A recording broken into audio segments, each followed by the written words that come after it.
In an excellent interview, the author of a book on AI called Why Machines Learn points out the fact that current artificial intelligence is orders of magnitude more energy inefficient than the human brain that runs at about 20 watts. But I want to give a counter argument here about the way in which machine learning is very different from human learning and how edge AI computing led by Tesla is much more power efficient than people are giving it credit for. So let's take a look.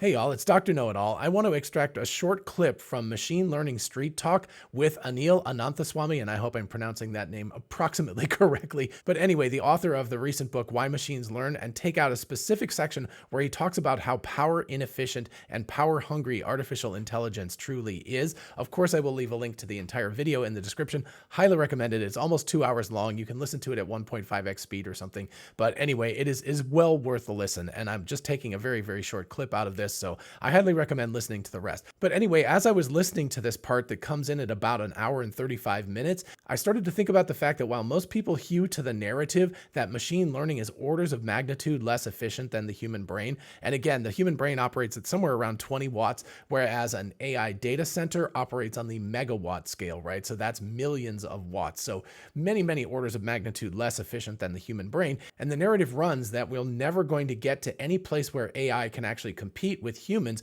because our intelligence is so power efficient. And we have like 100 trillion neuronal connections in our brains and potentially even more ways that we think about things. Whereas we're dealing with on the order of 1 trillion fairly simple connections in the most advanced machine learning models that we have. So we're a couple of orders of magnitude to get from where we are at state-of-the-art machine learning to the human brain. And we're multiple orders of magnitude less efficient as well.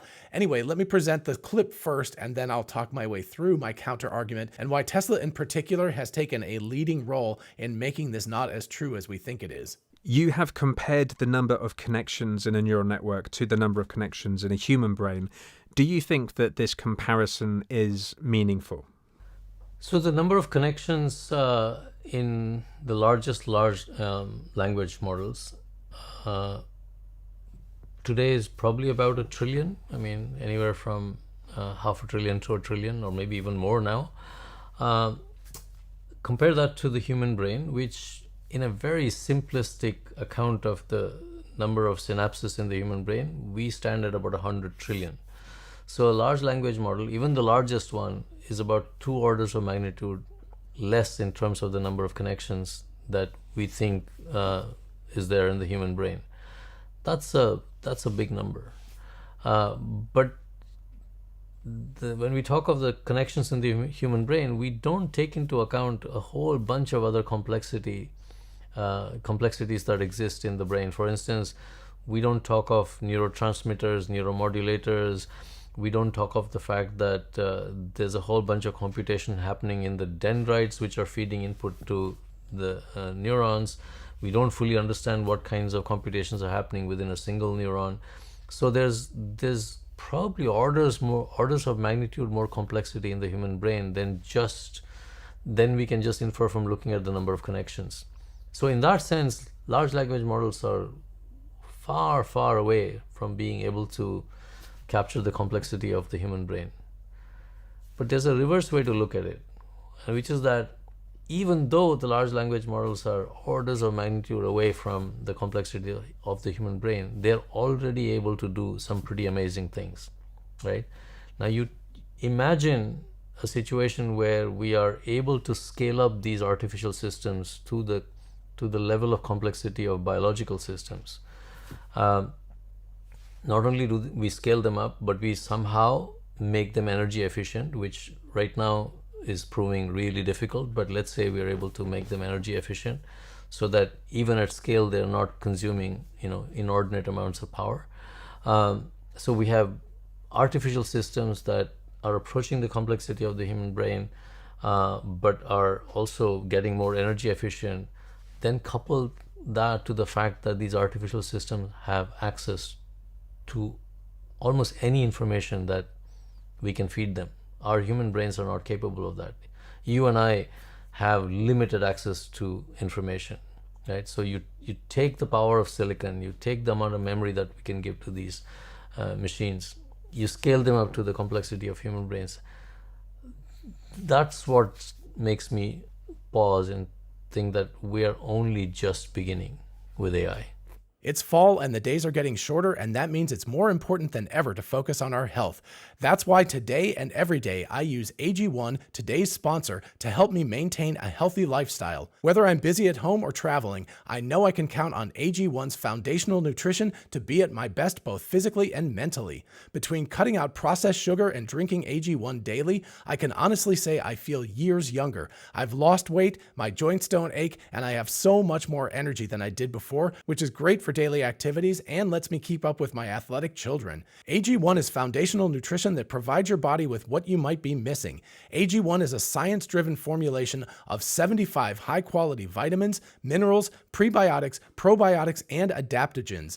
AG1 gives you the foundational nutrition your body craves, and the probiotics and prebiotics help my digestive system stay regular no matter what I throw at it. I really enjoy savoring AG1 since it's sweet without any added sugar, and I can sip it while working out or anytime like right now. Delicious. Either way, it tastes great, is super easy to integrate into my daily habits, and I've really noticed how much AG1 has helped me reach my fitness goals. It's one daily routine I won't change. Right now, AG1 is offering a surprise limited edition gift on top of the welcome kit when you subscribe. It won't last long, so go to drinkag1.com/drknowitall or scan the QR code to get started. Thanks to AG1 for sponsoring today's video. Thank you for watching, and now let's get back to it. All right, so a lot to unpack there, right? What Anil is talking about is kind of a twofold thing. Number one is that neural networks, the state-of-the-art neural networks, are approximately 2 orders of magnitude less complex than the human brain, and that's potentially taking a simplified view of the human brain. So as opposed to 1 trillion parameters, we're talking about not 10 trillion, but 100 trillion parameters. The second piece of his argument is that they are very, very energy inefficient. So for that 1% of the human complexity of the brain, we're talking about 6 orders of magnitude or so more energy hungry than the human brain is. So again, somewhere like in the megawatt range compared to 20 watts in a human brain. So that seems like that's a pretty brutal condemnation of the current state of artificial intelligence, and we will never achieve anything particularly useful, or certainly not AGI or artificial general intelligence or artificial superintelligence. But as Anil counter-argues with himself, he says that you can also say, hey, even though this is only 1% of the complexity of the human brain, again, kind of on the order of magnitude,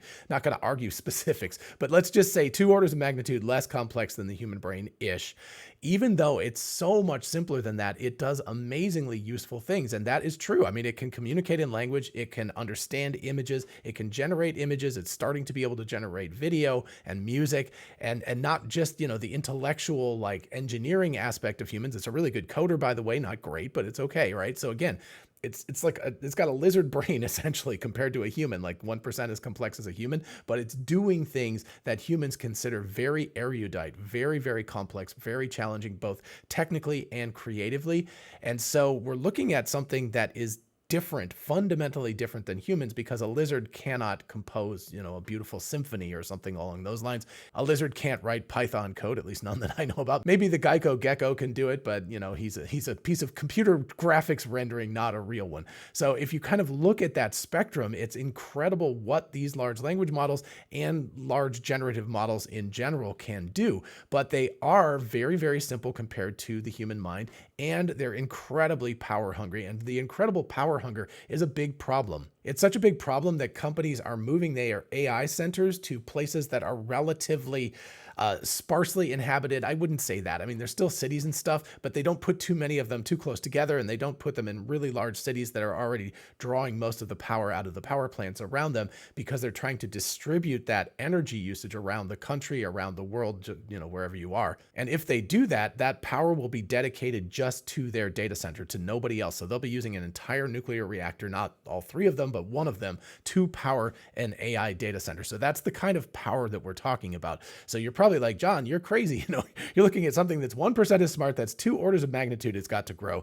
And it's like on the order of 6 orders of magnitude too energy inefficient. So if you multiply those together, we're almost talking like a billion, right? We're talking like 100 million complexity divided by power. That's the kind of like distance we're talking about between where we are right now and the complexity of the human brain. Of course, the first counter argument argument is that computers are not human brains. They may not need to be anywhere near as complex as human brains. Maybe they only need to get to 2 trillion parameters or 5 trillion or 10 trillion to be able to operate more or less effectively as a human being. We don't know until we get there. But the other piece of this puzzle is, if you dial this back, I've been reading Fei-Fei Li's amazing book, The Worlds We See. And if you haven't seen my video where I cover that in a little more detail, you can definitely check it out up here. But anyway, in that book, she talks a lot about AlexNet, about the development of AlexNet in 2012. That is a deep neural network. It's like kind of the first famous one from the modern era. And that neural network, which was by far the biggest at the time, has on the order of millions of parameters. So in the space of 12 years, just barely over a decade, we've gone from millions of parameters to billions to a trillion, more or less. So we're talking about 6 orders of magnitude growth in the space of 12 years. What's 2 more orders of magnitude? What is going from 1 trillion to 100 trillion? Is that really going to be that difficult to do on the order of 5 to 10 years? I don't think it will. I mean, obviously we'll have some sort of asymptotic slowdown because there's only so many parameters you can fit into the current hardware that we have. But humans are really, really clever. We've been doing some pretty amazing tricks with, not just graphical processor units or GPUs anymore, but tensor processing units very specifically designed for this. Huge data centers with lots of bandwidth that goes back and forth to communicate between all of these different things. And so I really don't see it as outside the realm of possibility to get to 100 trillion parameter models by, say, 2030, early 2030, something like that, right? If we talk about 5 to 10 years from now, I don't think it's really a big stretch to think that we can go another 2 orders of magnitude in complexity. And probably, people at Microsoft, OpenAI, X.AI, Google, etc., are already experimenting with things that are on the order of that. We don't know exactly how big, for example, GPT-4o preview is. Probably a mixture of experts, so it's probably not one giant monolithic model anymore, but multiple smaller ones. But collectively, those things are probably, on the order of 1.5, maybe 2 trillion parameters. So we're getting to a big number already, and there's no reason that that can't grow with the amount of money that's being put into building out these gigantic compute clusters. So that's tackling problem number 1, which is increasing the parameterization space, the complexity space, to match what the human brain is approximately, right? Again, we're just talking approximations here. But then the second half of this problem, which seems much more intractable, is energy usage. If we're talking megawatts for these things to operate, that seems to be well beyond the capability of us to be able to pull that down. So as opposed to 2 orders of magnitude, we're talking about somewhere around 6 orders of magnitude to get it down to the usage of a human brain. But this is where Tesla comes in. It's honestly where Apple comes in with their phones or laptops or things. It's where, Tesla, not just their car, but also their Optimus bot. It's where Figure Robotics comes in, Sanctuary Robotics, a bunch of Chinese companies that are building humanoid robots. We have to think about AI in 2 pieces. The one piece is the training piece of it, and the other piece is the inference piece of that. So training is, I think without exception, it's for at least the foreseeable future, it's going to be massively energy intensive. It will require us to have huge amounts of power, gigantic data centers, running nuclear reactors just to power these things. But that's to train these systems. That's not to run the systems. Once you've got this thing trained, you can compress it, distill it down, quantize it, whatever you need to do, into a model that can run on a phone, or it can run on a laptop, or it can run on your car, or it can run on a humanoid robot. And at that point, we're talking about anywhere from 20 to 2 to 3 to 400 watts of power. So we're looking at on the order of the human brain to 1 order of magnitude more energy usage than the human brain. Tesla's hardware 4, for example, is on the order of 200 watts of usage when it's running the full self-driving stack. Again, we don't know exact numbers, but it's on that order, right? So that's about 10 times less efficient than a human brain, but that's not bad when you consider something that was 1,000,000 times less efficient than a human brain.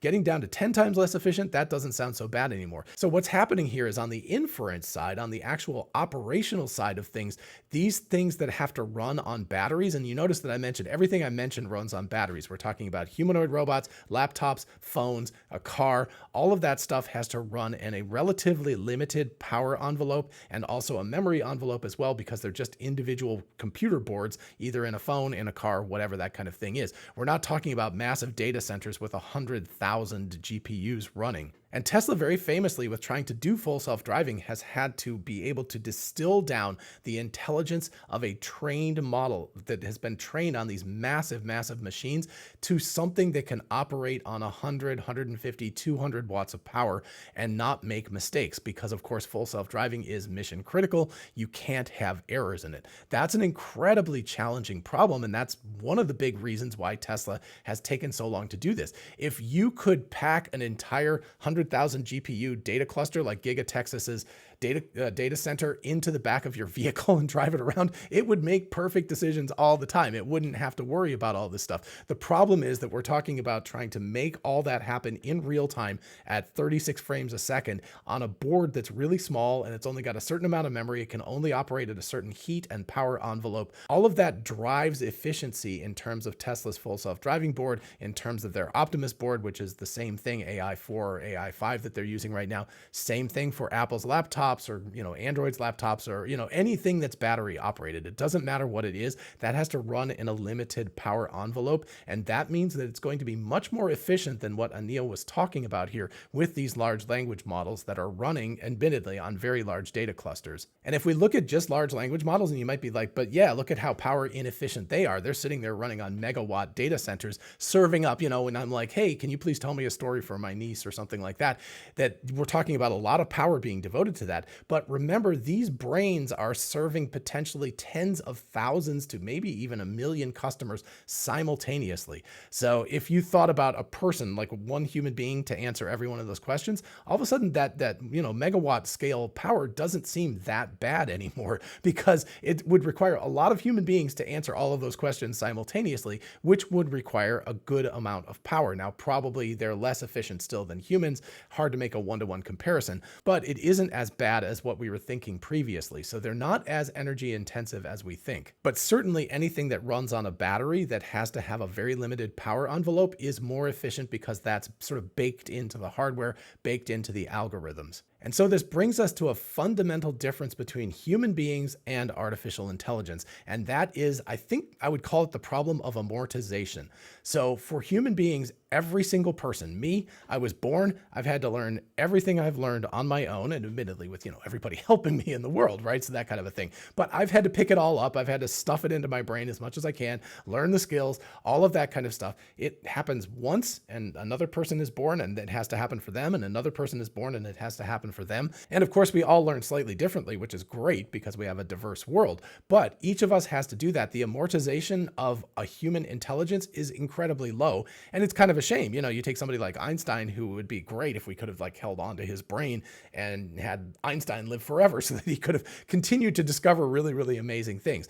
Anyway, the opposite of that is true with computers. You're talking about an immense amount of energy to train these models, right? So again, gigawatt scale amounts of energy to do the training. But then once it's trained, you can amortize that. In other words, spread it out across potentially millions of whatever it is that you're using for inference. That could be cars, could eventually be humanoid robots, could be phones, could be laptops. All of those objects can have the exact copy of this neural network just stuck in them, and they can all run with the same degree of intelligence. Now, that reduces the diversity of the world, certainly.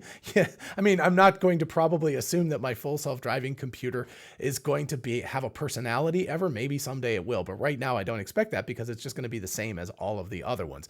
So you lose in diversity, but all of that energy inefficiency in the data center, all of that training power that is used is then spread out across all of these relatively low power devices. Or in the case of a large language model at inference time, it's inferring for potentially tens of thousands of customers simultaneously. So you're amortizing that giant data center across a lot of people that it's answering questions for at the same time. So either way you look at it, we're not talking about nearly as much power as people think that we're using. Yes, it is a ridiculous amount. I mean, we're talking about city amounts of power to run these things, but it's not like every single person. It's not like if I want to have ChatGPT, I need a 10 megawatt power station to run my copy of ChatGPT.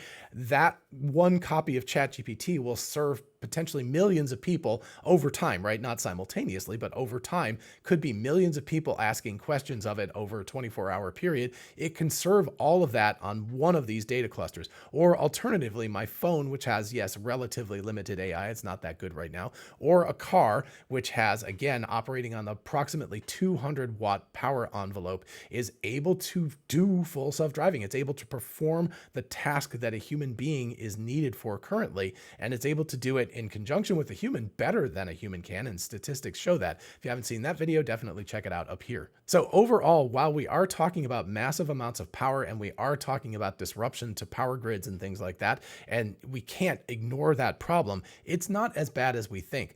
Really, these machines are only about 2 orders of magnitude less intelligent than a human, at least if we go by connections in the brain versus connections in these state-of-the-art models. And as far as power is concerned, on the low end, we're only talking about 1 order of magnitude or so less power efficient. So really, overall, between complexity and power efficiency, we're only looking at about 3 orders of magnitude. That doesn't sound nearly as intractable as, 8 orders of magnitude that we were talking about earlier. So that starts to sound like something that we can solve in the next 5 to 10 years. And that's actually really exciting. And like I said, Tesla and other companies are very much leading the way in terms of being power efficient while also having a very intelligent machine. All right, so that's what I've got. Let me know in the comments what you think about all of this, whether you think I'm crazy or whether you think actually this might be a different way of looking at power usage with artificial intelligence. Either way, I'm very interested to find out what you think. And of course, while you're down there, if you don't mind liking and subscribing, it really helps out the channel. I would love to get to 100,000 subscribers before my birthday in late January, so help me out. Thank you so much. And finally, a big thanks once again to AG1 for sponsoring today's video.